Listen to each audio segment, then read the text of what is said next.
कल मैंने आपको जनसंचार के बारे में पढ़ाया था, उसी का शेष पाठ मैं पढ़ाने जा रही हूँ। भारत में जनसंचार माध्यमों का विकास।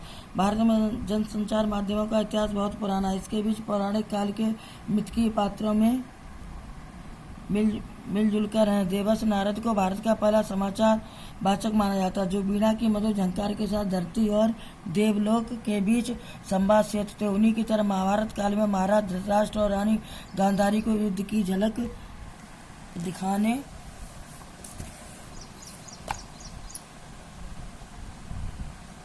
और उसका विवरण सुनाने के लिए जिस तरह संजय की परिकल्पना की गई, वह एक अत्यंत समृद्ध संचार व्यवस्था की ओर इशारा करती है। चंद्रगुप्त मौर्य, अशोक जैसे सम्राटों के शासनकाल में स्थायी महत्व के संदेशों के लिए शिलालेखों और सामयिक या तात्कालिक संदेशों के लिए कच्ची स्याही या रंग से संदेश लिखकर प्रदर्शित करने की व्यवस्था और मजबूत हुई। तब बाकायदा रोज नामचा लिखने के लिए कर्मचारी नियुक्त किए जाने लगे और जनता की संदेश भेजने के लिए भी सही व्यवस्था की गई।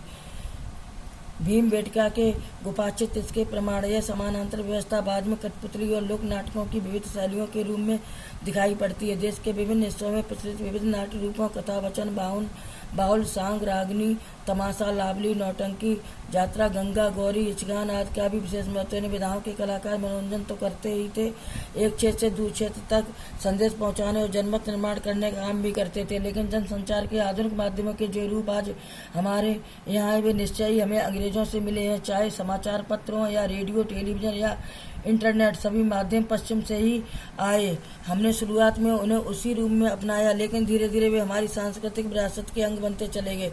चाहे फिल्मों में हो या टीवी सीरियल, एक समय के बाद वे भारतीय नाट्य परंपरा से परिचालित होने लगते हैं। इसीलिए आज के जनसंचार माध्यमों का खाका भले ही पश्चिमी हो, लेकिन उनकी विषय वस्तु और रंग रूप भारतीय की ही है।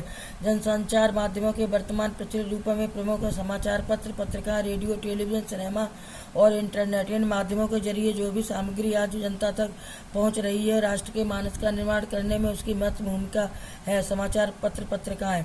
जनसंचार की सबसे मजबूत कड़ी पत्र पत्रिकाएं या प्रिंट मीडिया ही। हालांकि अपने विशाल दर्शक वर्ग और तीव्रता के कारण रेडियो और टेलीविजन की ताकत ज़्यादा मानी जा सकती है, लेकिन वाणी को शब्दों के रूप में रिकॉर्ड करने वाला आरंभिक माध्यम होने की वजह प्रिंट मीडिया का महत्व हमेशा बना रहेगा।